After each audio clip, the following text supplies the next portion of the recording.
Cigar Company is your one-stop shop for all your cigar needs. Whether that's a brand new humidor, a box of those new cigars you've been waiting for, a top-of-the-line cutter or lighter, a place to enjoy the finest cigars and spirits with friends, or the only cigars grown right here in the Sunshine State, we've got you covered. Come visit one of our retail locations for the ultimate cigar experience. Visit us online at coronacigar.com. How about that cigar? Well, how about that cigar? And welcome back. We are back, baby. So after a couple weeks off, thank you so much for being back with us on How About That Cigar Live, episode 290. Thank you guys so much for being with us in the Corona Cigar Studios in rainy Forest Lake, Minnesota. All of a sudden, massive thunderstorm today. What's that? It's Corona Studio, right? Corona Cigar Studio. Yeah. Did I say that? I don't remember. I don't know. We're rusty. I'm gonna go. It's very rusty. But we do want to thank everybody for being with us, whether you're watching live on Facebook, live on YouTube, or live on Rumble. And of course, if you're listening after the fact on the audio podcast, thanks so much for making How About That Cigar a part of your regular audio podcast rotation. Take just a minute, click on all the big, beautiful buttons, regardless of where you're watching or listening. Click on the like button, the follow button, the subscribe button. It helps us out a ton, and it makes sure that you don't miss anything going on with How About That Cigar Live. So without further ado, let's bring our incredible, illustrious producer, bald producer. What is up? Who's that guy? Who's that? Where's Jesse Smokes? I don't know what happened to him. What happened? I don't know. Something happened to him. Don't tell. What happened? We did have a producer named Justy Smoke who had a massive black beard. Yeah, it went down to his butthole. And well, actually the front, so whatever that is. Yeah, belly button. If it went belly button. If it went down to his butthole, that'd be a mullet, not a beard. Yeah. But I mean, you have to be able to grow hair to know that, though, right? No, hold on a second. He could just go like this. That's true. He could go like this. Oh, there you go. Yeah, the double flip. Oh, that's split it next time. Go over the shoulder. Yeah, next time. That's right. Over the shoulder. Considering it, 3 years. It didn't. Well, it was 3 years, but to get to the length that you kind of had gotten it groomed to, it didn't take you very long. Less than a year. That's for those of us who like if I shave this is already less than a week. If I shave this down to the skin, yeah, to get back to where this is, which is not a very long beard at all. This would take me 6 weeks. Okay. Wow. So I don't have that kind of testosterone is. I don't know. I'm not as much of a man as Justy is. Period. Yeah. You know, but we always knew that. You know. Well, let's talk about the Yankees. How did I know you were gonna get their ass kicked by the Lakers? They got owned. Not the Lakers. The other fucking team. The Dodgers. I hate but the Yankees are still in first place by like 4 games. It doesn't matter. They got their asses whooped by the team that we're supposed to be able to beat for the World Series. They're still in first place by 4 games. He's never happy. No, I'm not.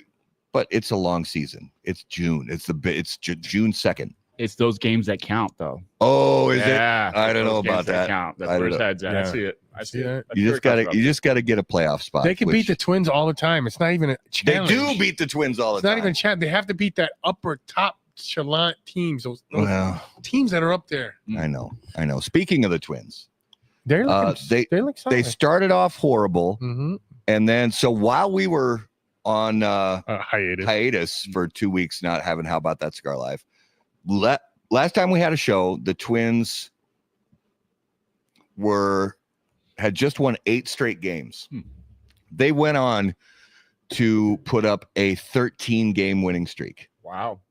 And They were looking they've pretty been, I mean, they're still, they've been up and down since then, but mostly up, to be honest. They've really been doing pretty well. So, but it helps. They're getting guys back from injury, blah, blah, blah. But still, if the Twins continue to improve, then yeah, they might get a wild card spot in September, and then they'll Don't lose. treat them. I think they can lose in stay the first first round. place. I think they can get first place. Well, they could, but I don't know. They're still going to lose in the first round if they play the Yankees. But that's besides the point. That's So yeah. Let's talk about, unfortunately, the terrible NBA championship that's coming. Going to start soon. Yeah. So since we were on live last time, also Yeah. What happened there? the Wolves lost. I mean, the Wolves look great, but once again, Western Conference Finals, the Western Conference Championship, the Timberwolves lose yet again. 2 years in a row, we lost in the Western Conference Championship. And at least so they're consistent.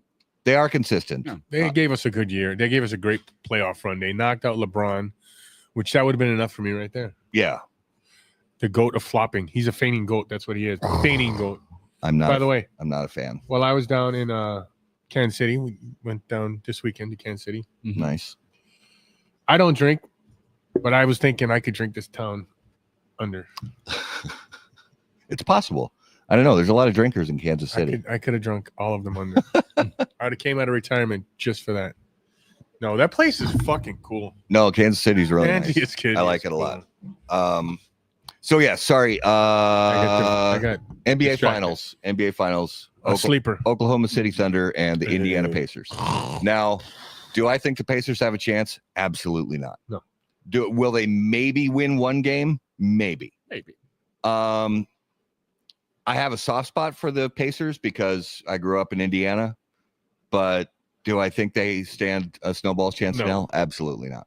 But anyway, that series starts on Thursday night. Another series starts on Wednesday night, and that is the Stanley Cup final. Who's in it now? The Canucks Florida Panthers and the Canucks. and the Edmonton Oilers. They're Canucks.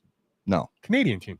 Well, they're Canadian. Not the but Canucks. They're Yeah, not you're the right. Canucks. Yep. Yeah, but it's Edmonton. Canadian team. So I'm definitely rooting for the Oilers. Personally, anytime if the Wild aren't in it, I'm going to root for whoever the team is that's from Canada. Period. I'm just going to root for the Canadian. Why is that? Because it's Canada just is such a hockey loving country. Can I Can I say one thing? Yeah. Fuck Canada. Jeez. Wow. There's always gotta be that one People guy. we're going to get letters. No, you know why? Because they're burning all the trees up there and it's making it bad quality down here. We are getting the haze. We're getting from our ass from the I love Canadian Canadians. I love everybody I know that's from Canada. Are awesome people. I'm just kidding. Yeah, and Florida, they shouldn't have a hockey team. Period. They have a fantastic hockey team. They're really, really good. Yeah, they shouldn't. It should be somewhere up here. It should be a north. northern. Yeah, it should be north. it should- So they should only be able to exist in the northern parts of the. nothing south of the world. Mason-Dixon should have hockey. Wow. Okay. Well, Where's that's the fun in that? But I do love Canadians. I'm just kidding. But I do love Canadians. And everybody I know that's from Canada or Canada. We're kind of like Southern Canada. So Minnesota's basically southern Canada. Yeah. Absolutely. well, let's get to something cool. Let's Like get to this week's Spirit of Mystery, brought to us Spirit of Mystery. Bye. by Postania Cigars. Do you find yourself unsatisfied with the top 10 list from How About That Cigar? Are you wondering how cigars from Postania didn't make the HBTC list but found their way onto other lists? Well, fortunately, you can be reminded every week with this Postania Cigars advertisement. Postania Cigars, the #1 unranked cigar in the industry. And speaking about them, I am smoking their Habano. Nice. So as you can see, the glass is that's a healthy pour. We're going to call that a healthy pour. Whenever the pour is above the logo on the How About That cigar glass, that's a healthy pour. Yep. So and I can tell you one thing about it. It is a bourbon. It is a bourbon. And it is straight from Kansas City. I enjoy the aromas. Just crack the bottle open on the way here. Oh, that's good. Oh, okay. I like that. It's got a little heat to it. It's a little higher proof, from what I can tell. Little higher proof, and it's got some interesting stuff going on. It's a little more than I can't quite pick it out, but it's more. There's more than just your average bourbon notes. You know, it's more than just like your average oak and vanilla and maybe a little bit of citrus. I mean, am I getting all that? Yeah, but there's also something there, like brown sugar, maybe, or toasted something, marshmallow, or some kind of like dark sugar kind of. I just sweetness. Told you it's spicy Rican in there. So, it's a spicy Rican. Yeah, it's a new flavor, like that Fermanda, but it's Puerto Rican flavor. Yes, thank you, Justin. I got you. And he's nice. He's picking up. He's picking up what I'm putting down. Yeah. Well, not really, because I don't want to pick that shit up. Yeah, don't go anywhere near that. But it's good. I'm a healthy pour that's higher proof. I'm gonna have an interesting night on the show, but we will reveal what this is. I will try to guess it later in the show, and when I fail to guess it properly, then Raul will let us know what it is. I also bring you a stout beer to drink with that I thought would go good. But sorry, I put that in the fridge. I gotta pace myself. The fridge is so far away. So far. I mean, you can run and grab it for me. I gotta pace myself though, and I can't get too boozed up on the show. I think Mr. Moore is going to fall asleep. I agree. All right. Let's bring on our special guests. And as always on How About That Cigar Live, special guests brought to us by Drew Estate. And Drew Estate is proud to unveil Deadwood Dominicana. She represents a milestone for Drew Estate with the focus purely on the Dominican tobaccos inside, all enhanced by the Mexican San Andreas binder and Connecticut shade wrapper leaf with a premium sweet cap. Available in 4x38, 5x50, 6x50, and 6x60. Dominicana made her grand debut at the 2025 PCA trade show in New Orleans. The cigar has an MSRP of $6.50 through $13.50 per cigar. For more information, please visit drewestate.com. All right, ladies and gentlemen, if you would please put your hands together and help us out. Welcome to episode 290 from Legacy Leaf Consulting, Mr. Justin Moore. Welcome to the show, brother. Hey, guys. How are you? What's up, buddy? Fantastic. So grateful to have you on the show, brother. Hey, thanks for having me. I appreciate it. 2 Justins on the show. What are we going to do? The world's going to implode.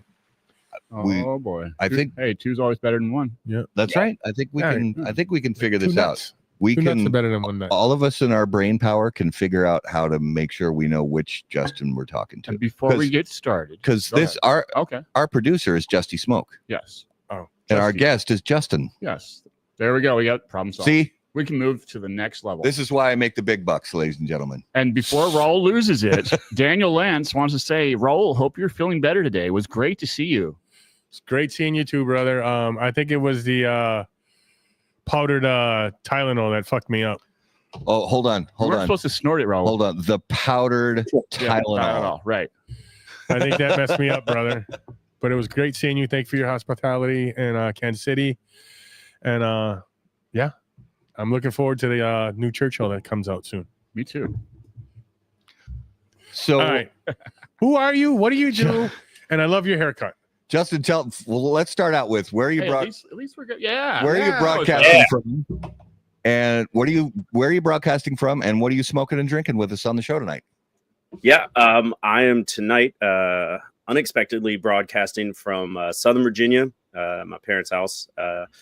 So behind me are a bunch of trees and deer. I'm going to have an owl out here soon. Smoking Casa Fuente. Nice. Haven't had one in a while, so decided I'd smoke this one tonight. It's been a little while, so yeah. What beverage are you consuming tonight? Agua. I'm drinking being responsible. Okay, I'm trying to be responsible. Nice. I like it. Although So- that pour of bourbon did look quite delicious. That's what I like to call a man pour. Yeah, And it's also nutritious. it is. It is. It's grain. Yeah, It's organic. It's organic. It's vegan. Yeah, Yeah. it's made with cool, clear water. Yeah, I thought you were gonna say cool water. I was like, wait, what? Cool. it could be filtered in cool water. So yeah, and honestly, a couple more sips into it, I am actually really, really enjoying that pour. So I can't wait to find out what it is. The good thing about it is I have more at home. Yeah. What are you all smoking over there? Oh yeah. Yeah. You said already. I already said the Habano from Postani. And I'm smoking the blackened M81 Maduro from Drew Estate. All right. And then I have a Roma Craft Aquatine. I like it better. Roma Quaft. Roma Craft. Yeah. Or Roma Quaft. Roma Quaft. It's I'm Quaft. going to say that to Skip next time I talk to him. Roma Wait. Quaft. Roma Quaft. No, that That might does sound good. be trademark infringement or some, I don't know. Yeah. Somebody's got that Some kind of somewhere. infringement. Yeah, I don't know somewhere. what kind of infringement. but- Guys, we have a guest. Oh, we have a guest. Oh, we sorry, you John. go ahead. Somebody's in the house. Somebody's in the house with us. Raleigh, you jump in. You start this ball rolling and get us back on track, Raleigh. Justin, we met a few years ago at Tobaccology in Virginia, and you happened to be with a friend of ours, and that's where I met you. It was Garrett, actually, and your story has evolved. So, tell us how you got into the cigar business, A little bit. how you got doing what you're doing now, and all that fun stuff. But before you get into that, tell us about the first cigar that he smoked. I want to hear that too. No, it goes from the bourbon into the cigar. Got you. See? He's on it. And he's buff too. You Oh, know yeah, what? are we starting bourbon? Okay. Go ahead. So, yeah, no, I mean, I've been smoking cigars since college. When I was playing really crappy golf and drinking a case of Coors Light. And so by the back nine, it didn't matter what I was smoking or drinking. Yeah, I think back then it was whatever someone gave me. The first cigar that I remember, I purchased at a store locally in Northern Virginia that it turns out I'm ironically very close friends with the owner now, many, many years later. But it was a My Father, Le Bijou. Oh, It's my ass. That's a very Yeah. good thing. that's a nice mild cigar. Yeah. Yeah. Mild. They were like, "Oh, you're looking for some good cigars?" I was like, "Yeah, sure. Just give me a couple." I'm going to this cigar night, with some work folks. I just need a cigar or two to smoke. Yeah, it was like that and a flathead. Oof. Whoa. What a way to jump into the pool. Holy cow. Deep end. Yeah. That was, Oh. I mean, that was years ago. That was like, God, 13, 14, 15 years ago now. Wow. Yeah. Yeah. Now I've All learned right. a little. Yeah, a little bit. Been a while. Now, give us a story on how Yeah. you went from bourbon to cigars to the gym to your new company. So, yeah, I got started in bourbon years ago. I'm from the country, so everybody drinks bourbon here. Yeah, that's what I grew up on. But years ago, I was looking for something fun. Found a local distillery in Northern Virginia, Catoctin Creek. Met with the owners. Said, "Hey, I'd really like to work with you as an ambassador." And so I spent a couple weekends a month going out teaching people about whiskey, teaching people specifically about the organic rye whiskey that the distillery was making. Had a blast. That was why I started my Instagram page originally, was because I needed an outlet for showing that I was going to events and doing things like that. It continued to evolve. I met some really wonderful friends through the bourbon community. Of course, right, the natural proclivity for folks to smoke cigars and drink bourbon is massive. So I started delving into cigars a little bit more, and then I met a good buddy of mine, Joe. Has been huge in pushing me into boutique cigars many years ago, and I got really geeky about it. Fell in love with cigars. Fell in love with the craft, the passion, the history, and I think I was saying earlier, right? I learned that I could smoke cigars all day, every day, but I can't drink all day, every day, and still maintain a job. And so, yeah, so I really dove in to cigars. I wanted to learn everything I could. I spent time, I was working remotely at the time for an incident response company. So I would work from the cigar lounge 5 days a week. So I smoked a lot of cigars, smoked through the entire humidor. And then I got to working with Scandinavia Tobacco Group on some influencer stuff, writing reviews for their website. And I just kept going. Met a lot of wonderful people in the community. Got linked up with Don Doroteo Cigars a few years ago. Ended up working with them for a few years. Ended up vice president of sales for the Eastern U.S. So learned a ton on the retail side that I wasn't familiar with. And I paired that with the knowledge that I was gaining from my friend who owns 4 stores in Northern Virginia. So I was learning both sides at the same time. So just a ton of stuff. And I did all this, right, mostly because I'm just passionate about cigars. I work full time in big tech. So this is my passion. That led me to this year founding Legacy Leaf. Legacy Leaf Consulting, myself right now. Our goal is to help aspiring and boutique cigar founders launch with confidence. So that means everything from partnering with trusted factories, guiding them through the manufacturing process, branding, retail strategy, legal compliance, retail assistance. It's kind of a turnkey solution for starting successful cigar brands. Nice.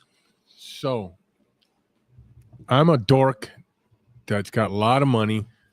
Well, let's wait on that one. Let's wait on that. Yeah, I want to save that toward a little later.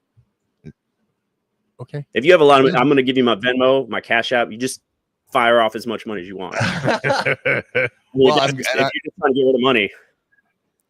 Just a quick kind of side question is, and I'm curious, honestly, just for myself, because you said, full-time day job is big tech.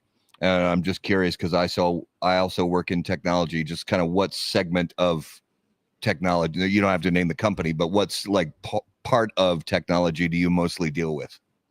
Yeah, I don't mind saying, if you check out my LinkedIn, it'll say it there too. Now I'm the head of U.S. cyber intelligence for TikTok. Before that, I was with Google, who purchased the incident response company that I was working for, which is I'm very biased, but also it is the #1 incident response company in the world, called Mandiant. And so that was my second career. My first career was working in the intelligence community for 9 years. Okay. Yeah. Wow. Let's get into that. He knows a lot of secrets about a lot of people. Intelligence community. Is that all computer wise, or is that like CIA stuff? Is that or like what are we sitting talking in about? cars watching people? I spent yes, I'm very familiar with surveillance and surveillance detection. I operated on 5 continents around the world. Got to work with some amazing people. Spent the early part of my career working with special operations and some tier 1 units. Were you in the military? I was not. I was. I grew up wanting to be Rambo. Like all of us. Dead serious. Yeah, kid of the 80s. Both of my uncles were in the military, so I grew up like wearing all of their hand-me-down gear and eating MREs for fun. And I got to high school and I was like, I was telling my uncle, who was Air Force Special Operations a rescue pilot, and I said, well, I kind of just want to go, kill bad people and save good people. He goes, well, I'm going to make you go to college first. If you still want to do it after that, I'll help you do it. I did go to college, got my undergrad degree, ended up, I was waiting tables in Northern Virginia, waited on a gentleman one night who offered me a job after talking to me. It turns out it was the former director of CIA, John Brennan, who had retired and was working at a contracting company. And so he hired me. I worked for his company for a number of years. While I was there, after my first year, John got tapped to go be the counterterrorism advisor to the president at the time. So he left. That was how I got my start. I contracted for 9 solid years. And then I transitioned out into cybersecurity. That's my story. Was that an easy transition? It was incredibly hard. actually. Like, it was incredibly hard. I was traveling a lot. I was all around, traveling an immense amount. My daughter was young at the time, and that was the only world I'd known.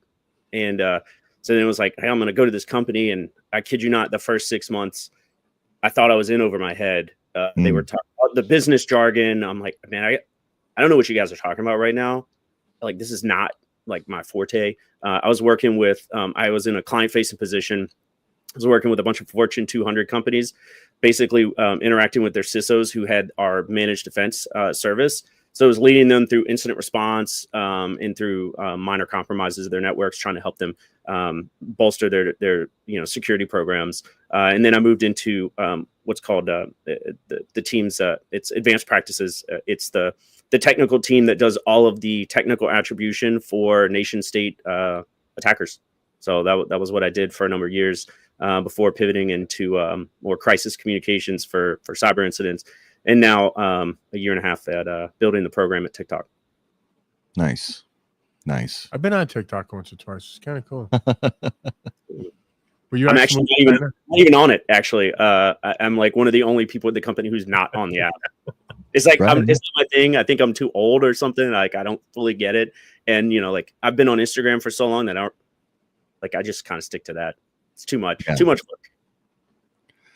So you spent, like you mentioned, a little bit of time doing some work for STG, and you spent a couple of years doing some work for and helping, build some stuff at Don Doroteo.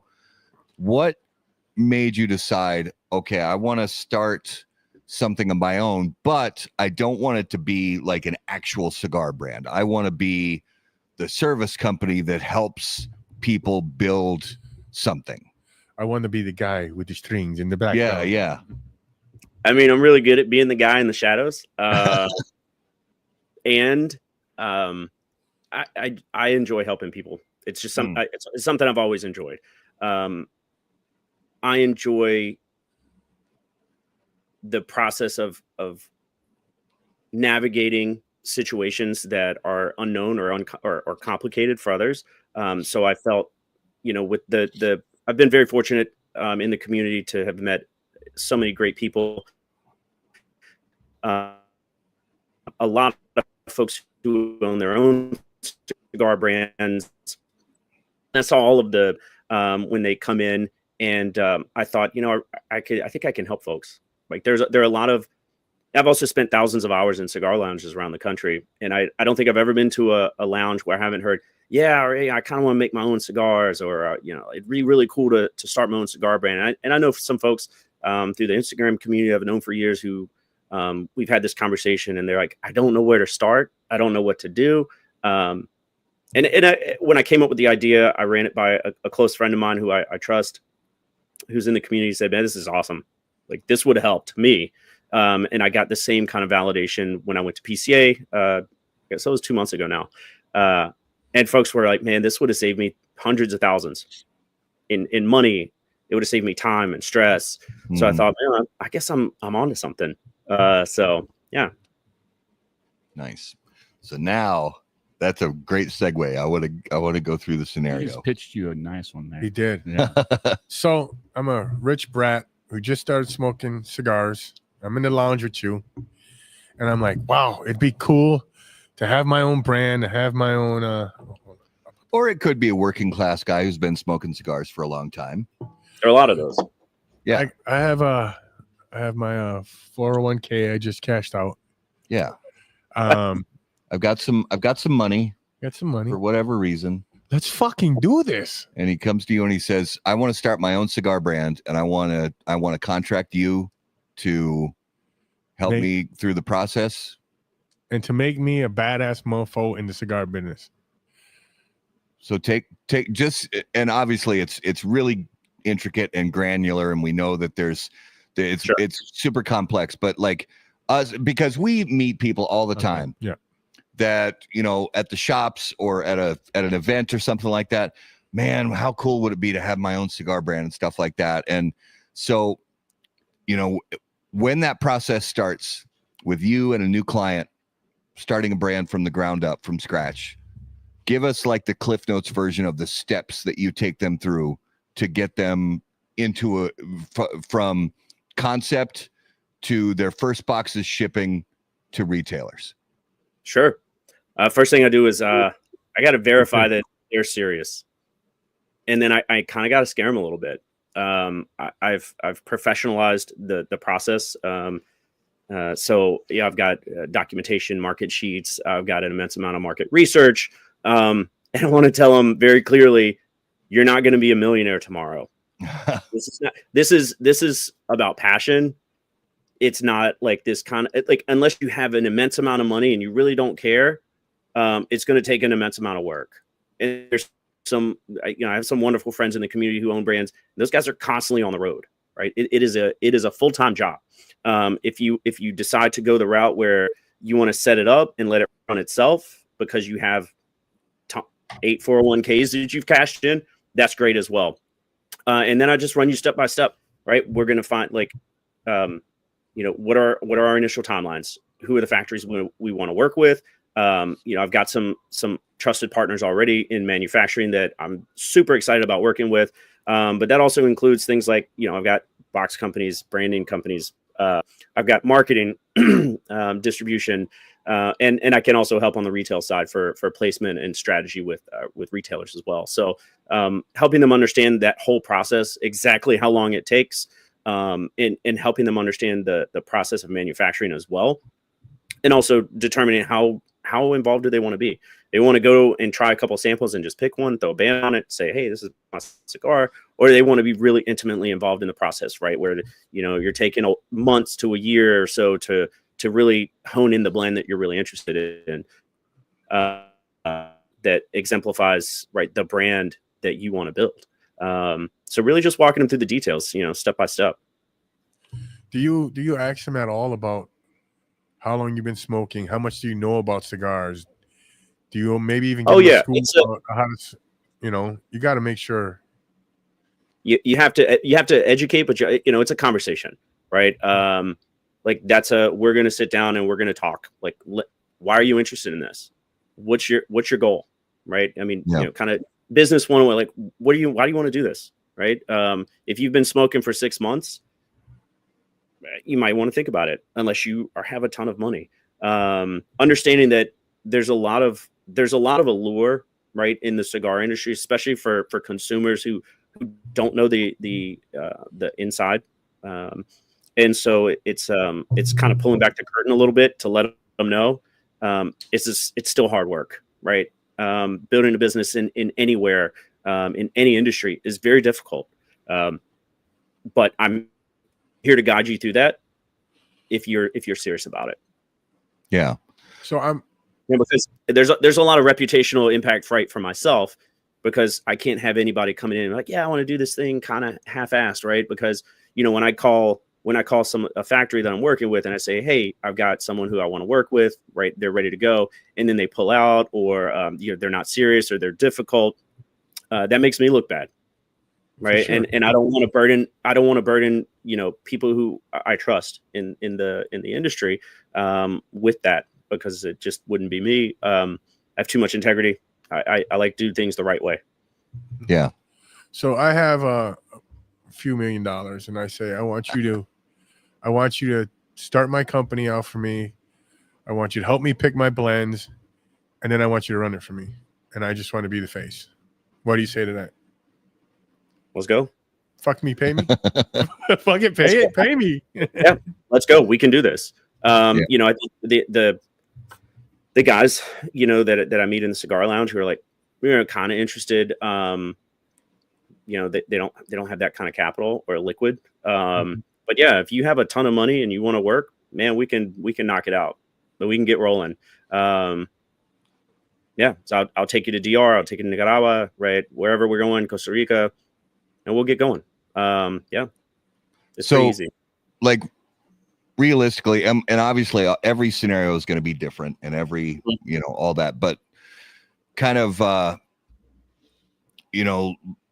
let's say the everyman out there, who's got maybe it's a working class person who has a little bit of savings and a little bit of retirement savings, but doesn't, is living a modest life, isn't wealthy, and kind of like an entry level, they're really passionate about cigars. They've been smoking cigars for a long time, and it's always just genuinely been a dream of theirs to have their own brand. So let's just say a fireman that retired is going to retire in a few years. I think we might know somebody like that. So, and they, they say, all right, I want, they sit down and talk to you, and you learn in your first couple conversations that, they're really into Nicaraguan, flavors and Nicaraguan, cigars from a lot of the great Nicaraguan factories. Or even, let's say, it could be Dominican or Nicaraguan, either one. It honestly doesn't matter for this kind of scenario, make-believe that we're talking about.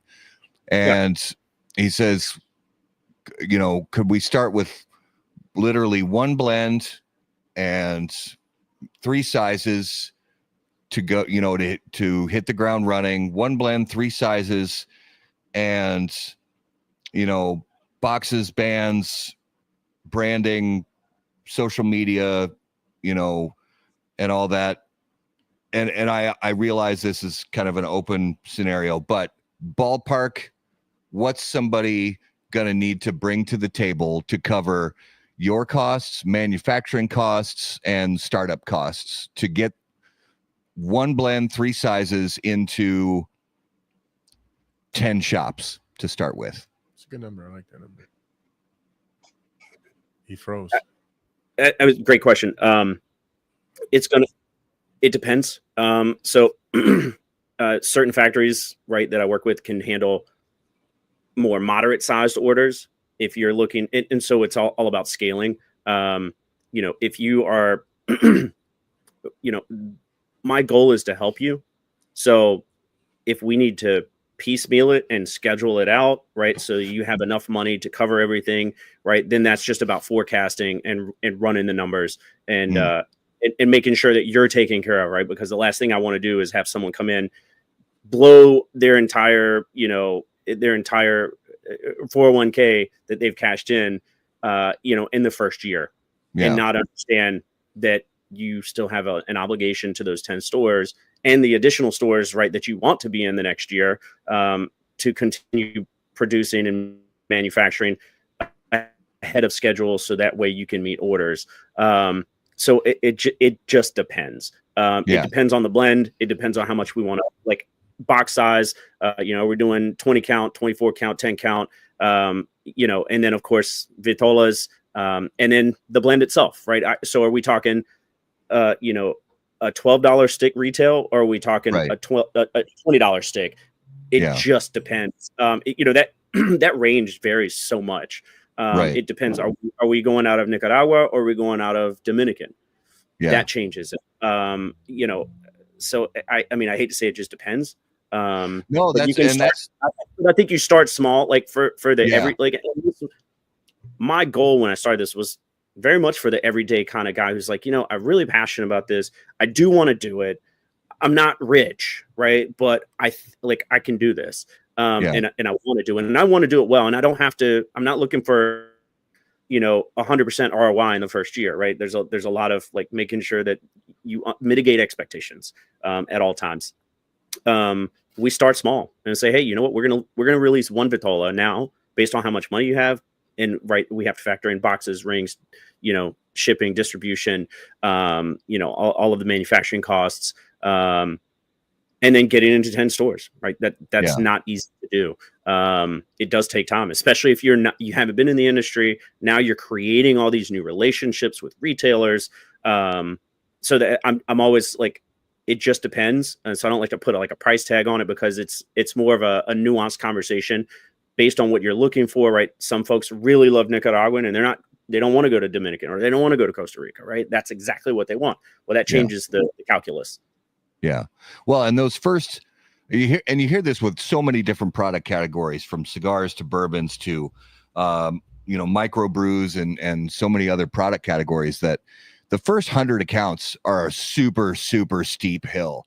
So the first 10 accounts are like a straight vertical climb. Yes. Like getting those first 10 accounts, especially if you're a brand that's completely new, that's never been sold, never been seen. And that's the thing that I think I've seen a lot of people, I've known a lot of people in different product categories try to get their products out there. And it's tough. Well, I don't care what you're making and what you're selling. Those first few accounts, man, it's work. And think on top of that, you know, you've got let's say it is a guy who's taking money out of his 401k. And let's say he's, retired, but still, he's still got a mortgage payment, and he's still got car payments, and he's still got to, take care of his household and stuff like that.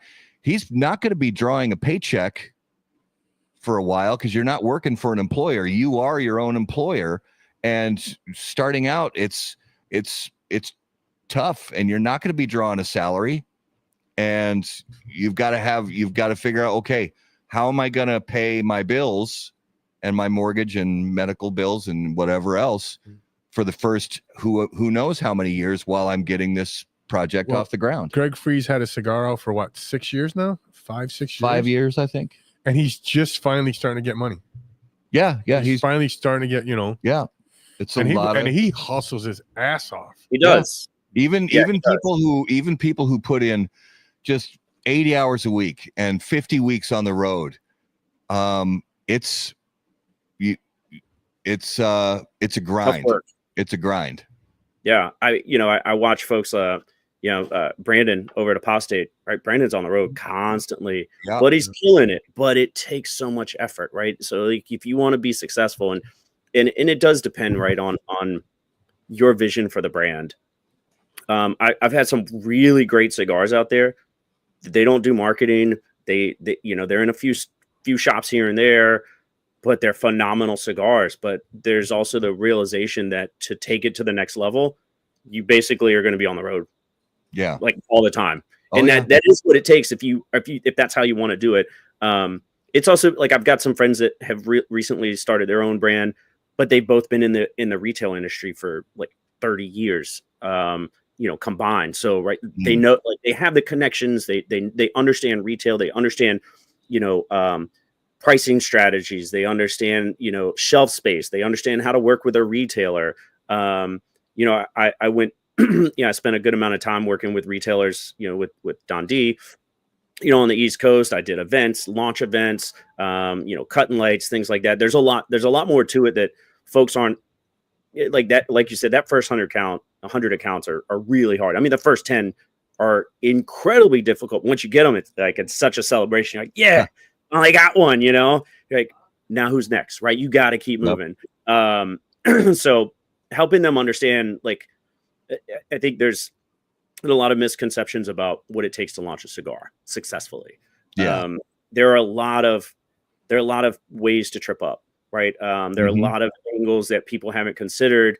And like, my whole goal as I learned all of this from close friends in the industry, in various places, various companies, there are a lot of, like, I've learned all these lessons learned from other folks, and now I can apply that to help others avoid that. Right. That's the whole goal. But helping them understand, like, this is the reality, right? Like, you're gonna have to put some work in, unless you have millions and you just want, like, you want me to set it up and get going. Like, cool. That's easy. But if you want to do this as something you're just really passionate about, I mean, that's the whole goal. Like, I want to help. Well, and even if, say, you've got, a business partner who, is maybe not super rich, but has some wealth accumulated, and you come together, and there's a friend of yours, and he's got money to invest, and he knows you, and he believes in you, and he wants you to succeed, and he wants to be a part of it. So let's say I'll come in, and I'll, because I'm of meager, and we'll just make up the scenario. I'm of meager means, but I can put together 50 grand out of my own pocket. But my friend who's the investor, who's got a lot of money, he's can put in $500,000 to get things off the ground. So, and you write up the inception agreements, for your business and all that stuff. Even most inception agreements for smaller businesses, we're not talking big corporations, but most inception agreements for smaller businesses, the person who's putting in the majority of the capital, they'll write in that agreement right away. I can't, this money that I'm putting in cannot be used for salaries. I can't cover salaries. I can cover startup costs and overhead, but I can't cover salaries. That's super common. And so that's another one of those things that, when people, I get it. I understand the passion of people who, are just everyday people with everyday bank accounts, and they want to start this cigar business so bad. But it's like, you got to think about your kids, your college funds, your mortgage payment, and all that stuff. Your retirement. You're not gonna, you're that paycheck you've been having for all these years, it's not going to be coming in. Yeah. So you gotta think about that ahead of time and just understand, okay, do I actually have what's necessary to not put my family in financial ruin to get this going? Yep. So, yeah, and that's why I use it. I mean, oh, go ahead, Raul. My bad. No, go ahead. You go ahead. No, I was just going to say, like, I use a very data-driven approach, right? It's like the nerd part of me, but also the fact that I've been using data for years. So it's a matter of like, right, spreadsheets, numbers, forecasting, and understanding your financial limitations and at what points. And I can work with that, right? We just scale. It's just about understanding our limitations and then working through the process. I think, you're not just going to jump 100,000 in and be like, okay, everything's done. Everything's done now. There are a lot of different hiccups that are going to occur, and then you still have to get it in the retail shops, and people have to buy it. I think a lot of folks think, oh, if I just have enough money, that'll solve it. Once the more money you have, the more people you have to help you run all of that, right? You have to have sales folks, or you have to have brokers. Like that's also something I help you with, is setting you up with the right brokers in the right areas. Helping build that, helping forecast out. This is how many accounts you need to grow each quarter, right? So I just take a very business data-driven approach to the process to help you understand. And like, if you're like, hey, Justin, I can only do like 40,000 for the next 2 years. Okay, cool. This is how we're going to do it then. Right. Okay. So I'm going to tailor that to you and your financial situation. That's the whole goal. Is I want people to be able to build that legacy. And I want to help them avoid all of the costly mistakes that do end up holding a lot of new companies back. And it just, I've had this conversation with a number of folks. They're like, the first couple of years, I lost a lot of money because I just didn't know the ins and outs. I didn't understand the retail side. But I also have, a very Creativas is my friends down in Miami to work with in marketing. Like they're a trusted partner. I'm very fortunate enough to work with Eladio Diaz and Tabacalera Diaz Cabrera and his wonderful family as one of my trusted partners. Those are folks that like we're going to do it right, because I have to do right by everyone.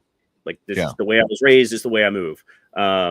And so, as a client, I want you to understand, like, I get it, and I'm not rich either. So I understand when you have to do it a certain way, so that way it ensures the greatest level of success possible over the appropriate amount of time. Okay. So I got a question for you.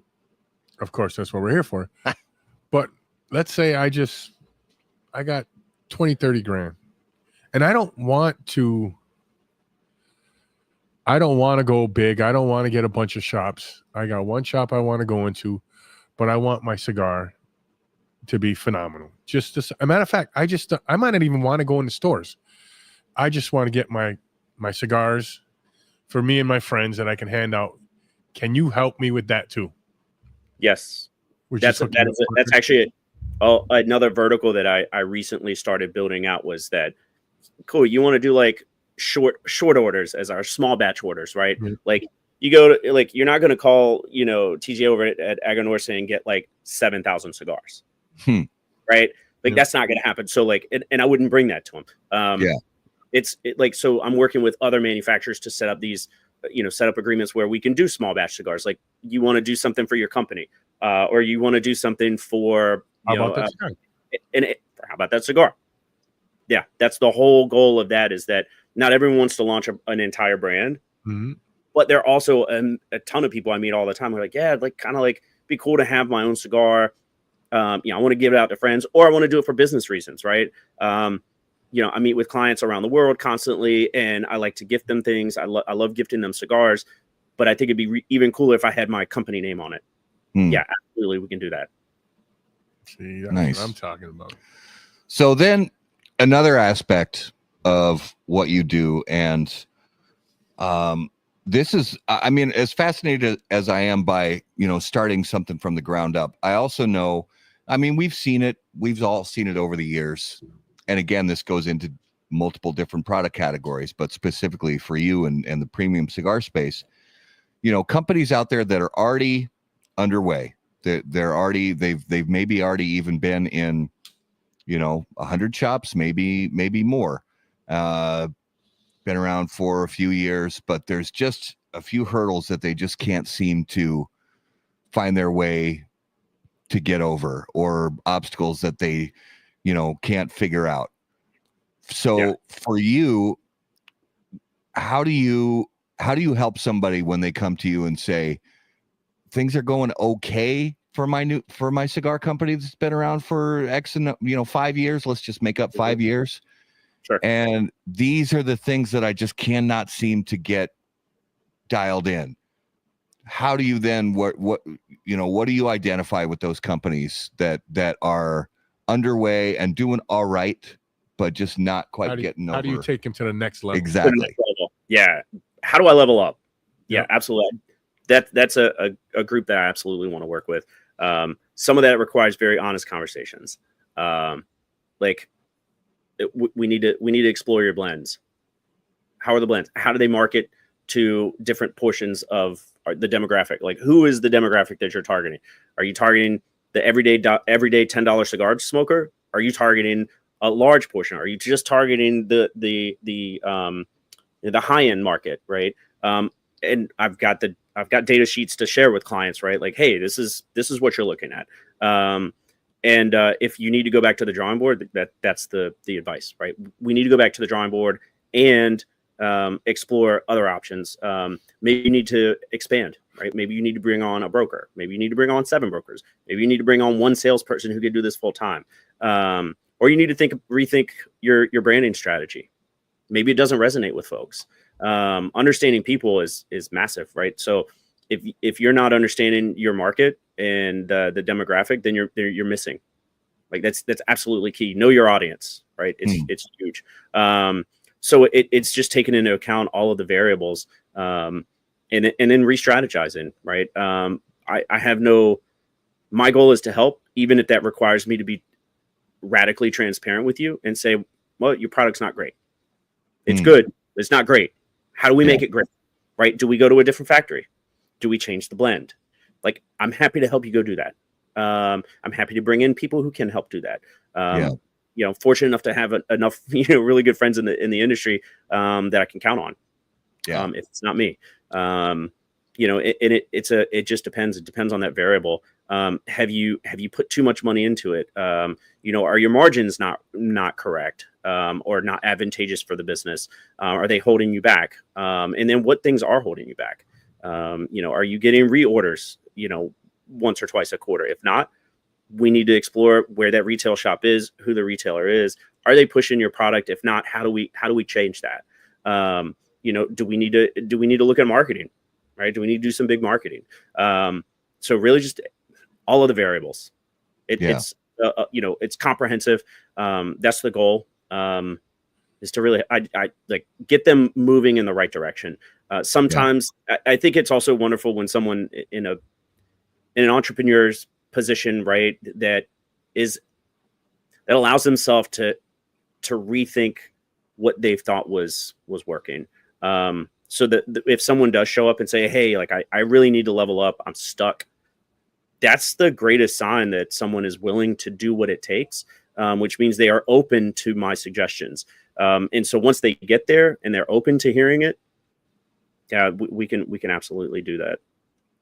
So what's something really common, whether it's brands that you have worked with, that, you know, were already existing brands that are struggling with something, or brands that you just see out there in, you know, smaller, newer cigar brands that you see out there that are kind of stuck in third gear? Is there like one thing that's most common that you see they're just not quite seeing this particular aspect of the business or the marketing or whatever it might be that any company could benefit from if they're not dialed in on this particular thing? First thing that comes to mind is value proposition. What's the value proposition for the consumer to smoke a cigar and spend that money every single day for what they're getting? Because we are naturally comparative folks, right? We're comparative beings. Look, one of the most consistent cigar brands out there is Padron, right? You know exactly what you're getting every single time you smoke that, and you like it's priced perfectly, right? You know exactly what you're getting when you pick up that 1964 anniversary. You know what you're picking up when you get that that 1000 series. Like now as another brand, like as a newer brand, that's your competition, right? Whether or not you want to admit it, right? You may say, well, that's a big box, like they've been doing this forever. But you still have to compete, because when I go into a humidor, it doesn't matter how big the company is. I have to know that the money that I'm spending is exactly what I want it to be for the stick that I've got. Okay. You have to know if that means your blend needs to be better, construction needs to be better, branding needs to be. I've seen some really good cigar. I've smoked good cigars where I thought the branding was lacking, and and we buy with our eyes. That's like marketing 101, right? People buy with their eyes. If the branding's off, people aren't going to pick up your stick. That's going to set you back. That's like an immediate.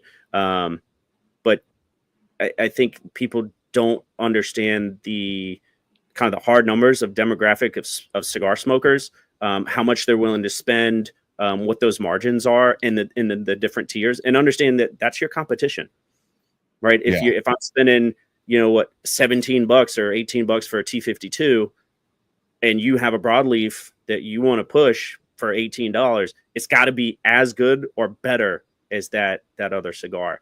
Even if you have the understanding that, well, I'm boutique, it costs more. I don't have the same margins that Drew stated. Well, that's great. You still got to compete, and you can do it. And people are out there doing it. They're making great cigars at a really wonderful value. So sometimes it's just rethinking, right? But I think that's the biggest thing is the person smoking that cigar has to believe that they're getting their money's worth. Yeah, I like that. So are you limiting yourself to just putting this together, a whole cigar brand together? Or can I call you and consult? I just bought this fucking shop. Excuse my language. I don't know why I'm cursing so much. Probably because I was with the boys all weekend. I just bought this shop. I want you to come in and help me consult how to make my shop better. What brand should I have in my humidor? How should I set up my lounge? Will you help me with all that too if I call you for that? I'm happy to give you my personal opinions. It's not my area of expertise. I've spent an immense amount of time. I have a very close friend who owns 4 shops in Northern Virginia. He's the second largest in Northern Virginia, actually in all of Virginia, behind Old Virginia Tobacco. And he's been teaching me for years, the retail side. But I have a very good friend who is actually in the midst of starting a company to help other lounges with exactly what you're talking about. So happy to put you in touch with him. That's awesome. Yeah, because it is. I think about that now, and it's like, it is. Because you want the information and the guidance that you give to a brand to be, you strive, Justin, I know you do. You strive to make sure that you're up to date on everything and that you give the best possible guidance to brands that come to you. And for shops, it is a different vibe. And you could also, really get yourself dialed in with, to be able to help shops as well. But boy, I think you'd sleep 20 minutes a night if you were really, really good at both. So having somebody who dedicates themselves just to that shop space kind of guidance, I think that's good. Yeah, I mean, and actually, like, I'll put you in touch with my friend who's doing this. We're partnering up to do some like educational videos, things like that, to help shop owners, lounge owners, because it's interesting, right? Like, I've talked to over 100, lounges in on the East Coast over the last couple of years, and understand. And I've been to a ton of shops, and I've tried to sell to a ton of shops. So you learn all these kind of really interesting dynamics where I think it puts the lounge at a disadvantage. And so I think there's a range of active lounge owners. Some are intimately involved with the everyday operation. They're intimately involved with the buying and the purchasing and what they're going to put on their shelves. And then you've got some that don't smoke cigars at all, and they're responsible for purchasing and putting things on the shelf. I also understand, right, to open an account with a larger brand is costly. It takes up a lot of shelf space. There are a lot of different considerations you have to make. There is a neat shift that I learned over the last few years working with a lot of retailers, was that the appetite for boutique cigars has grown immensely. And it's kind of wonderful to see how much that's growing year over year. And I don't have the details in front of me right now, but like, I've done the market research on like the percentage of sales from lounges that are now that are accounted by boutique cigars, and it's growing year over year. So we're kind of at this interesting position now, like in the industry, where there's kind of a lot of saturation in the market, but there's also a lot of room for growth. And cigar lounges are growing still, statistically. So it's a good thing. Nice. I like that idea. I think, how can I put this? I think there's a lot of lounges out there that could use that help. There's a lot of lounges that can use that help. Yeah. Either they got a great humidor, shitty lounge. Mm-hmm. Great lounge, okay humidor. They got a great personality, but the shop doesn't fit their personality. Yeah. So yeah, I think that everybody's going to have a big bank account fast. We should get him on the show. He's going to give me the number. You just said it. So, what do you want to talk about? Should we talk about what his blends are? What do you like to smoke? Yeah. Everyday smokes for you. Like, do you gravitate toward mild cigars, bold cigars? What do you find yourself smoking most often? Sorry, you cut out on my end there for a minute. So apologies if I didn't hear everything, but I heard, you're asking what I smoke on a regular basis. It depends. I have like a 1,400 cigars. I have a couple coolers with boxes in it. I have 3 electric humidors. I have Tupperdoors. I have all kinds of stuff. It really just depends on my mood. I enjoy smoking medium to medium full. I like a lot of body. But I also don't mind, like, there are these cigars. There's a gentleman in Virginia, LH Cigars, makes this really good Connecticut Lancero. I love it in the morning. First thing in the morning, like with a cup of coffee, absolutely love it. I'm also a sucker for Lancero in general. So if it's Lancero, I'm going to smoke it no matter what. But it just ranges. I like boutique. I like big box. I've got, I still have Davidoff year boxes for the last 5 years sitting in a cooler nice. With a bunch of bodas. So it just depends on my mood. I enjoy supporting my friends as well. Yeah. That's fun for me. I want to support my friends. I have some good friends in Northern Virginia, just launched their brand not too long ago, Surpassion. Really wonderful guys. very knowledgeable, super knowledgeable about cigars. And we sit and smoke together all the time. I love supporting them. They're actually doing quite well. So yeah, I don't have a go-to. I think in my I have this with me. I just grabbed a handful of sticks before I left. I think I have a Don Doroteo in there, a Casada 75th anniversary. I have some Papas Fritas. Love those guys. We were talking about those earlier. I had a Casa Fuente. So they're like all over the place. Yeah. And what do you but prefer? I think it's. Go ahead. I think it's imperative that, and this is the geek part of me, right? But if you don't smoke every single possible thing you can get your hands on, like how can your palate be really mature? It's just like wine. It's just like bourbon. It's just like food, right? The more you smoke, the more you learn, right? Like I want to be able to pick up a cigar without a band, which I like doing with my friends, and say, all right, like, let me tell you what this is, right? If I can get it down to the brand, awesome. But like, hopefully I can tell you, oh, this is Nicaraguan, this is Dominican, or something is off in this, and it's like something random, like Colombian or, Brazilian or something like that. Yeah. So I think that's also one of the things I'd love to see brand owners do is, right, like smoke everything constantly, right? Continue to evolve your palate. You can't just smoke your own cigars.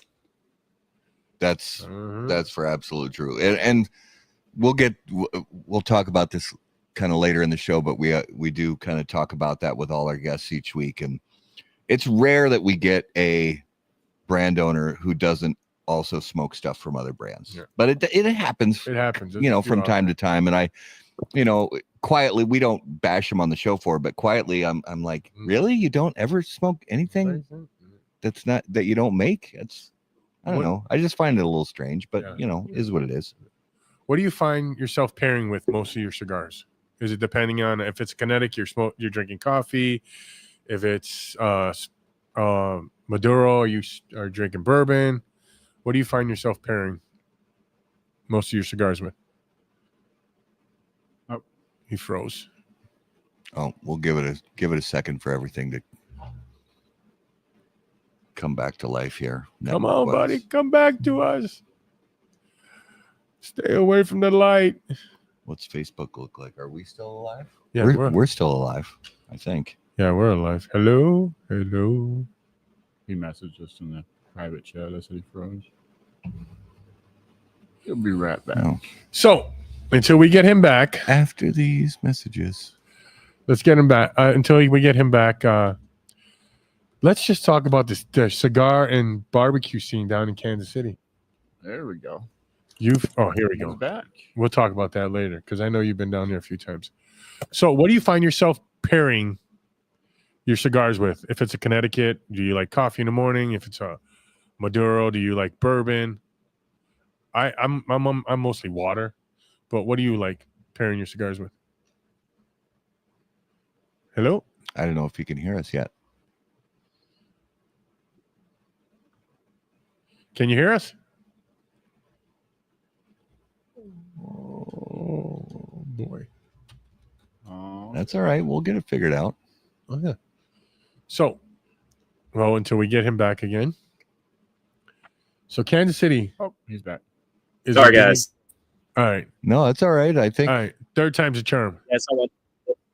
Yeah, the Wi-Fi here down in Southern Virginia in the country isn't usually the greatest. So my apologies. I had to take to my phone to get me.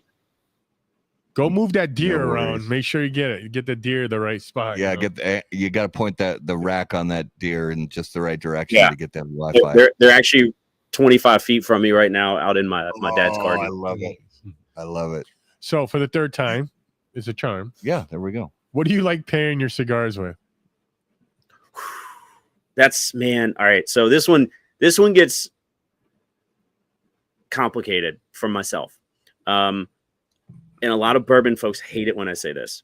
I do not pair a foolproof bourbon with a heavy, full-bodied cigar. The reason behind that is higher proof bourbon is going to basically scorch your taste buds and numb them. And then you've got combustion in your mouth. So you're not going to get the best of either. I've over many years of trying, I've tried a lot. I enjoy any cigar with a Scotch. Anything in the 80 proof to 85 proof range is easy enough that you can enjoy. They're more complimentary. Honestly, wine, like a really good old world red, does really well. Japanese whiskeys, if you get like a Hibiki 21, I've crushed a bottle of Hibiki 21 with a good friend at the lounge, with a bunch of cigars in it, and it pairs really well. I like the complimentary. I don't like,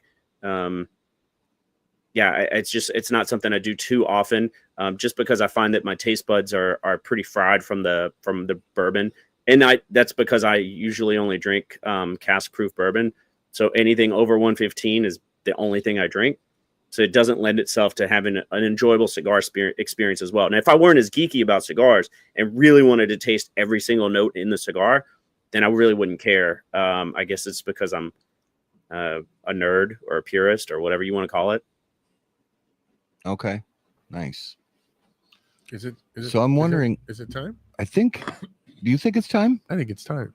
All right, guys, it is now time for this week's Numero de los Muertos. All right, it is time for episode 290, Numero de los Muertos, the weirdest segment in all of cigar media.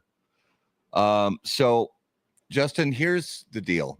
I'm going to give a number, and you, along with Justy Smoke and Raleigh and our viewers on Facebook, YouTube, and Rumble, are going to try to guess how these people died. It's weird. It's morbid, but Okay, that's right. our fans absolutely love this segment. So we are going to jump right in. So the number this week in the United States annually, on average, 400 people die from this. a year. A year. Yes. Is it a workplace accident? It can be, but that's not specifically Cheating spouses. cheating. No, it's not cheating spouses. That's worth a shot. Are animals involved? Animals are not involved. A firearm. Ice related incidents. Like It is not ice related. Are deers involved? Oh no, animals. No, Never no mind. animals. oh yeah, no animals. How morbid is it going to get? I mean, could it be like something super like Oh yeah. Yeah, anything gets goes. deep. Anything goes. high rise falling deaths? Not high rise falling deaths. No, Is it self-inflicted or inflicted on another person, or it's Accidental. not it's not self-inflicted. It's not intentionally inflicted on another person, but it is done to another person? it Not a bacteria or a virus or anything like that. it's more it's not disease or bacteria or anything Person. medical. Okay. How much knows water involved? Water is not involved. About falling in a hot bathtub, No, not falling in a bathtub. jumping off a bridge. Not jumping off a bridge. Falling off a bridge? Not falling. Pushed off a bridge. Not pushed. Burn the bridge and Nothing fall? to do with bridges. But we burn them all the time, right? We do. Not. Oh, for wait, cigars, no, not we bridges. don't Got burn. it. Got it. That's what it is. Yeah. Every once in a while, you put a torch on. Every once in a while. You have to. Kitchen incidents, like falling on a kitchen knife. Not kitchen. I'd say most of these happen outdoors. I'd say maybe a small portion happen indoors, but I'd say most of these probably happen outdoors. Trees falling on people. Not trees.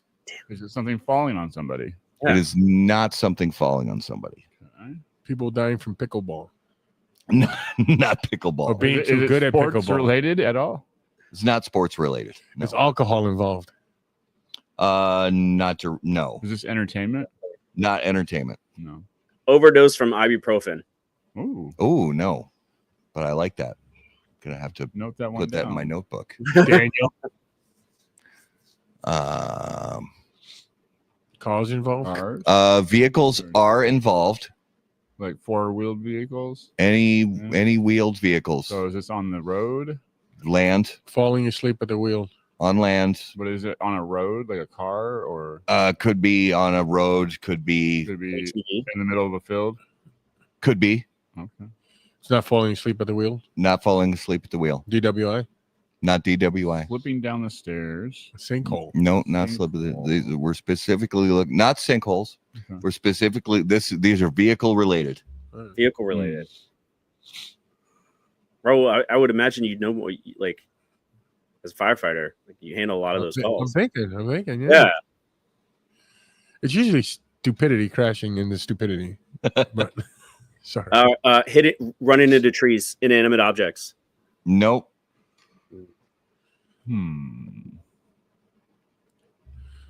Fuck. The car spontaneously combusts. And Tony they says just blow up. Yeah. No. vehicles are involved and some Electrical are ones. indoors. Vehicles are involved, and some of these deaths and injuries Yeah. occur indoors, even though vehicles are involved. I'll give another hint. Not only are Carbon monoxide poisoning. not carbon monoxide poisoning. So not only are 400 people on average killed every year in the United States because of this, on average in the United States, over 75,000 accidents or injuries are caused by this related to It's vehicles. got to be dumbasses on their phone. Hit a Nope. pedestrian walking Not- across the street. Nope, not pedestrians, not texting while driving or Not- being on your phone. Tire blowout. Yes. William Janofsky. Tire blowouts. Damn. Tire blowouts. So tire blowouts lead to a significant number of traffic fatalities each year. Specifically, estimated that over 400 deaths result from tire blowout accidents annually. Furthermore, these incidents are linked to over 75,000 accidents. And this is according to the National Highway Transportation and Safety Administration. Wow. So are the ones indoors, like I worked in a tire shop for years Yes. growing up. If they blow, like, it's pretty Yeah. bad. It's And pretty gnarly. There's actually not, I mean, it's not a massive statistic, but there are somewhere around 100 of those. Well, no, it's 75-ish of those 400 per year are tires on farming equipment. So, but those massive tires on tractors and stuff like that.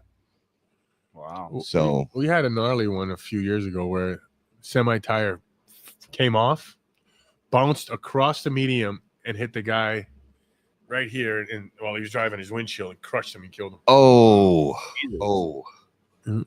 I don't know if so. I mean, the tire blowing out is one thing, but if the actual spindle and wheel and everything detaches from the vehicle and jumps immediate, I don't know if that's counted in this. I think it's not. I think it's specifically related to air. Like, like broken axle or something like that. Or I don't know if I think these are specifically related to blowouts or, somebody hitting a big chunk of steel that dropped off a semi or whatever, or inflation related. Okay. There was like a whole movie series about that, right? In the 90s. What's it called?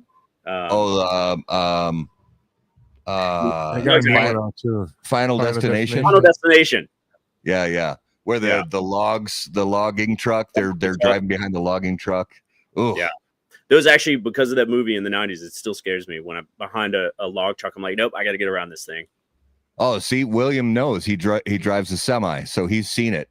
Yeah, semi drivers, over the road drivers, they see every manner of tire related issue, and they have to deal with it more than anybody. I mean, you're talking about literally 18 tires on your vehicle, and if you're not paying attention to what condition your tires are in, what condition your axles are in, PSI, all that stuff, then and there's, I'm sure William's not this way because he watches How About That Cigar. I'm sure he's extremely safe with all that stuff, but there are some drivers right now as he's driving.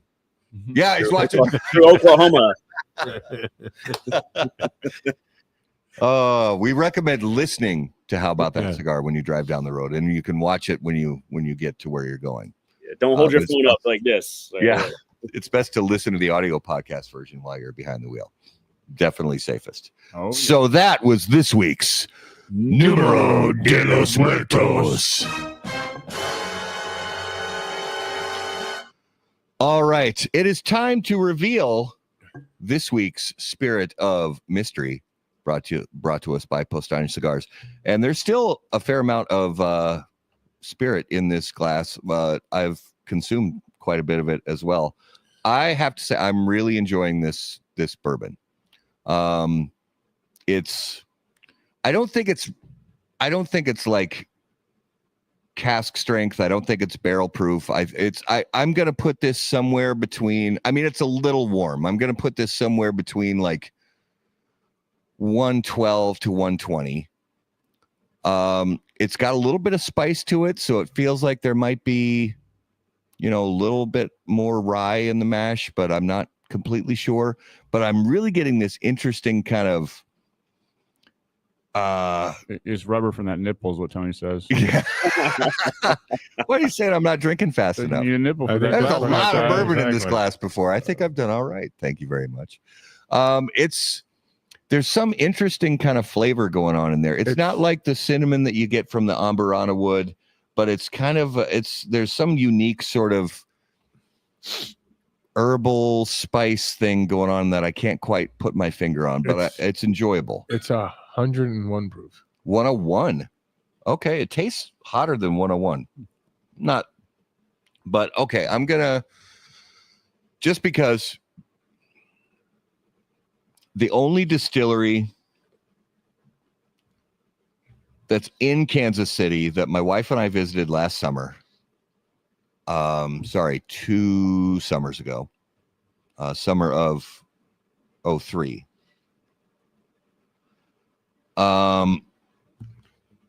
is J. Rieger. No. It's not J. Rieger. Yeah, that's the only. I don't know any other Kansas City distilleries. Well, after yesterday when I had to go take a nap, those guys went to that distillery. To J. Rieger? Yeah, it's a lot of fun. If you ever make it to Kansas City, do the tour at J. Rieger. It's a blast, and they do distill some good spirits. They got some legit people working on their. I would have bought a bottle if I would have went, but yeah, I was incapacitated. Yeah, that's the only guess I have because it's the only distillery in Kansas City that I know. So now I said I went down there and I bourbon hunted. What brand have I been looking for lately? Penelope. Yep. Is this a Penelope? That's a I Penelope. thought you said this was from. That's why I guessed, because you said you got it in Kansas City. I thought you did get it in Kansas City. I thought you meant it was. I thought you meant it was from a local place. I did get it in Kansas City. Okay. Roma. Okay. Penelope toasted barrel finish. Okay. That's a good bottle. That's what you said earlier, the toasted marshmallow. Yeah, I was getting like brown sugar or like some kind of dark sugar, like brown sugar or toasted marshmallow or something like that. Molasses, maybe. Yeah. But I really like this one a lot. It's unique. Mm-hmm. And that's one of the things I think Penelope has been doing really well for the last few years, is putting out blends that just aren't your average, these are the bottles you got while you were down there? Picked up. So they just released. Holy cow. They just released a creme brulee bourbon. Huh. Whoa. Flavored? So this says it's kind of like their Rio, I guess, but I don't know. I don't drink. No, it's not. It's called Penelope Architect Straight Bourbon Whiskey finished with French oak staves, 110 proof. And then you got Penelope with a black label, Project X, which 112 proof. Spain, a cask from Spain. Wow.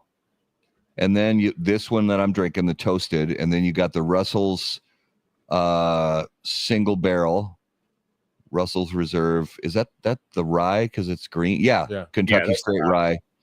And then Red Line Whiskey Company Elements, the Hive Edition.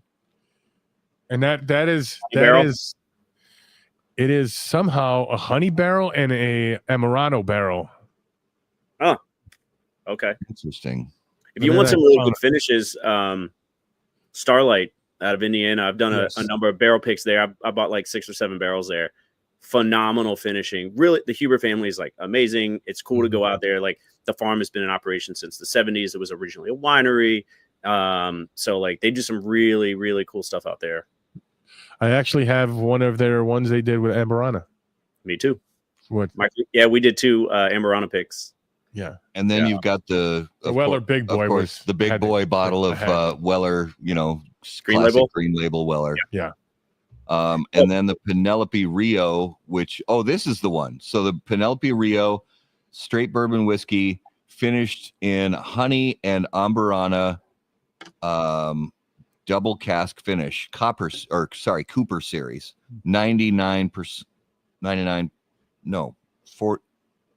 49%. So It's pretty light.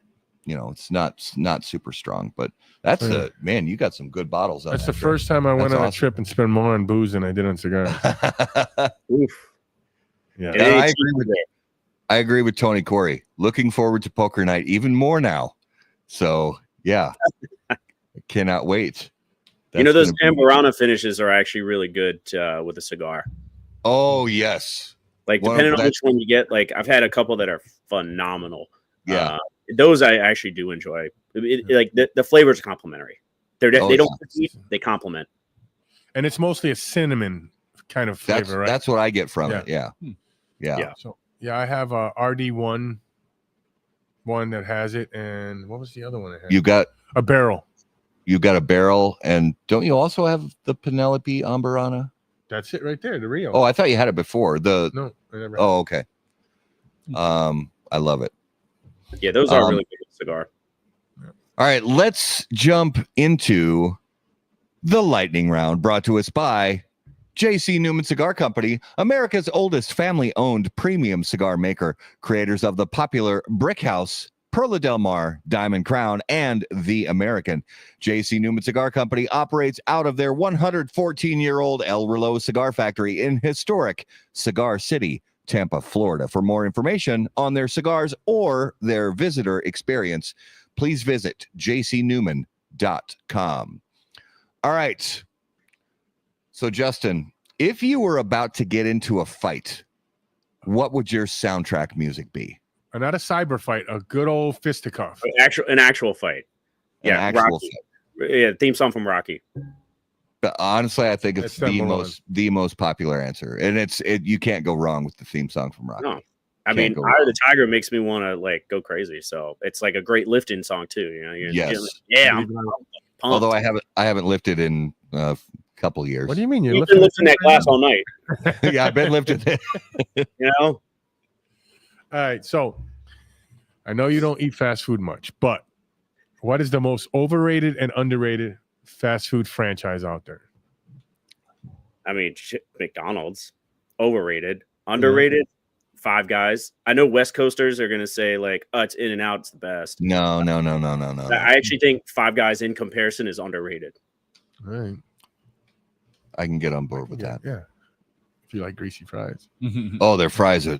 I know people love their fries. If you get the fries from Five Guys with the Cajun spice on them, yes, they're so good.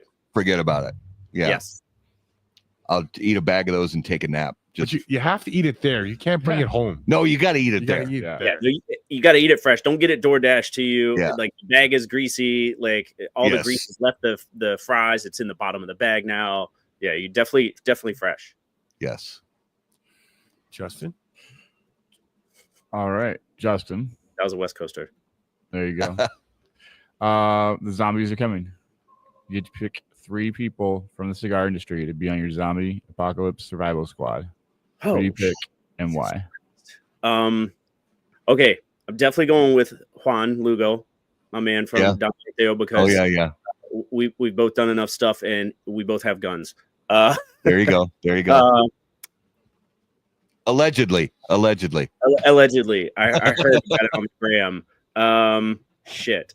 That's a really good one. Oh, I'm gonna probably take my guy John Lorendi, Peter James. Oh yeah, he's gonna be the good looking one that they go after first, so I can bob and weave behind him and like splash. And then probably Mike because I can never say his last name, so I don't want to do that to him. Just because yes, Cigar Hustler, yeah, Postania, yes, yeah. Just because he has the right attitude to slay. Oh yeah. Love that. He can throw down. Yeah. Mm-hmm. I love that answer. Those yeah. Guns allegedly. I mean, you may or may. Yeah, it's possible. I mean, I just maintain that all of my guns were lost in a tragic boat accident. And it's sad they just ended up at the bottom of the river. It's it's unfortunate, and it's a really bad current. And that's my story, and I'm sticking to it. Yeah. Yeah. There you go. All right. Let's jump into notable smokables. So, Justin, each week, all of us name a cigar that we smoked recently that was notable to us. Now, this could be a cigar that's brand new to the market that you smoke for the first time ever, or it could be a cigar that's been on the market for ages that you just smoked for the first time in a very long time. Ooh. So what is something you smoked recently that really stood out to you? Man, that's a lot. Because I smoke something different like every single time I smoke. I did have a couple of weeks ago, maybe a month ago, I smoked like a 2017 Fuente Opus. Oh, that was really good. Quite notable. Yeah, that would probably be the one that stands out the most in like the most recent couple of months. That I was like, ooh, man, that was good. I love it. Justy, what about you? I had a Bentley Green, the Maduro. Nice. That was a good one. Nice. Raleigh? I had to go in my box, and I smoked a lot of them, but I haven't smoked one for 4 or 5 months. Dapper's El Borracho, the blue label. Oh, yeah. I love that cigar from Ian. Yeah. I do. It didn't lose anything. Tasted delicious. Nice. So last weekend, my incredible wife surprised me with a trip down to the Emerald Coast area of Florida. So Destin and I love it. Fort Walton Beach and that area, absolutely incredible. So there's a shop in that area called Sure Thing Cigars.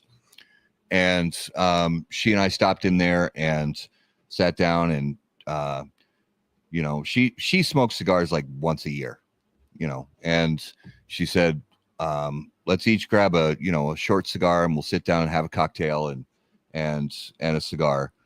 So I grabbed one for me and I grabbed her, Acid Blondie, and she actually loved it. She was like, I would smoke these more often with you. I was like, all right.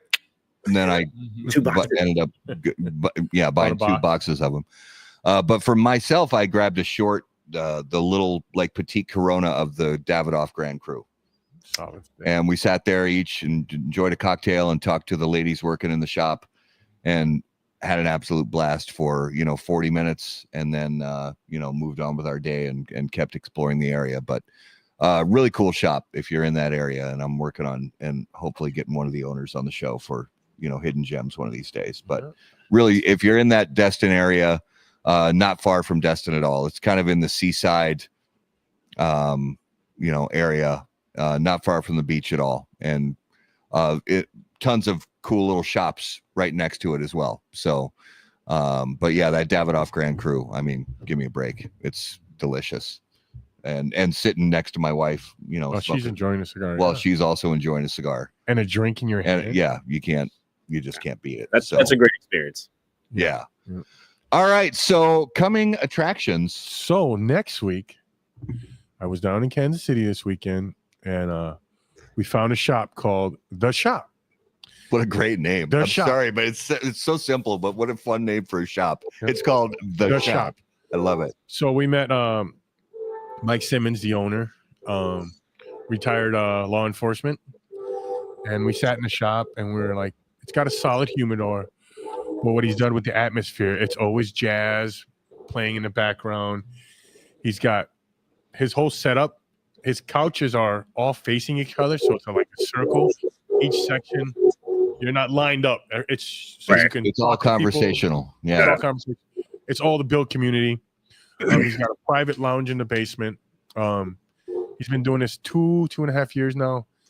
Phenomenal guy. Phenomenal atmosphere there.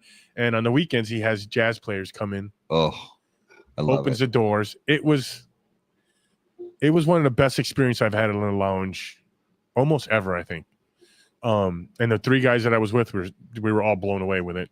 Nice. And how cool he was. So yeah, he's going to be on the show next week. Can't wait. As part of our hidden gem series. Yes, and it is a hidden gem. Well, not for long, hopefully. Hopefully everybody knows about it. Yeah, and then next week during the show, everybody will know about it. Yeah. All right, and then June 16th, we have Brian from Cavalier Cigars coming on the show, and then June 23rd, Eric Bay will be back on How About That Cigar Live from Black Star Line. I know something about that guy. What? You know something about that? He used to do something. He used to be a firefighter in Chicago. That's why I like him. He so is much. a retired Chicago firefighter, and I'm pretty sure this will be his third appearance time, on How About That Cigar Live. So grateful to have him coming back on the show. So Justin, if you would please give our viewers and listeners an idea, where is the best place for them to keep up with everything you have going on?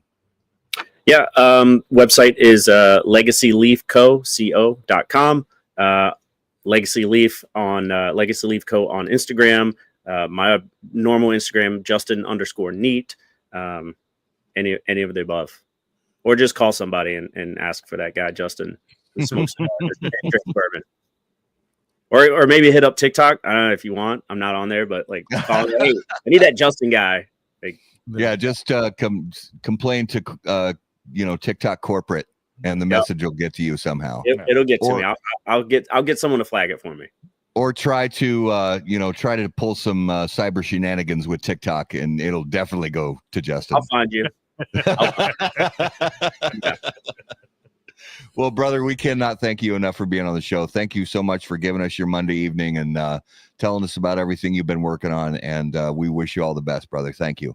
Hey, thanks so much. I appreciate you guys having me on. Truly. Thank you. Enjoyed it too.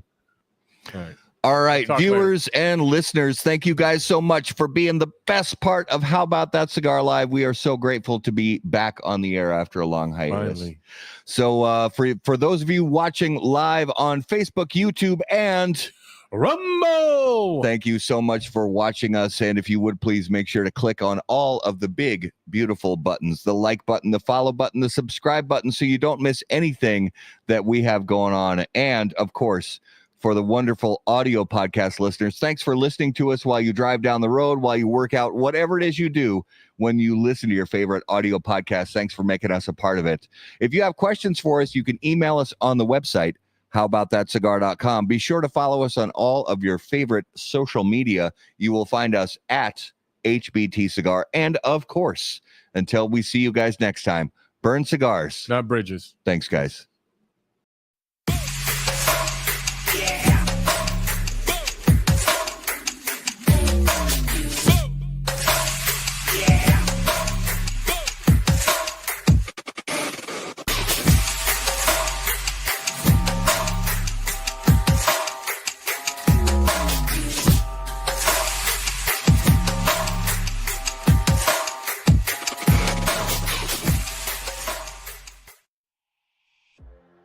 Any comments, opinions, viewpoints, or statements presented or uttered by guests on the HBTC podcast, HBTC live video streams, and all other media from HBT Media LLC are solely those of the individual and do not necessarily represent the opinions or viewpoints of How About That Cigar or its parent company, HBT Media LLC, any of our advertising partners, or the premium cigar industry. The primary purpose of How About That Cigar is to entertain and to encourage activity and growth within the community of people who enjoy or want to learn about the enjoyment of premium cigars.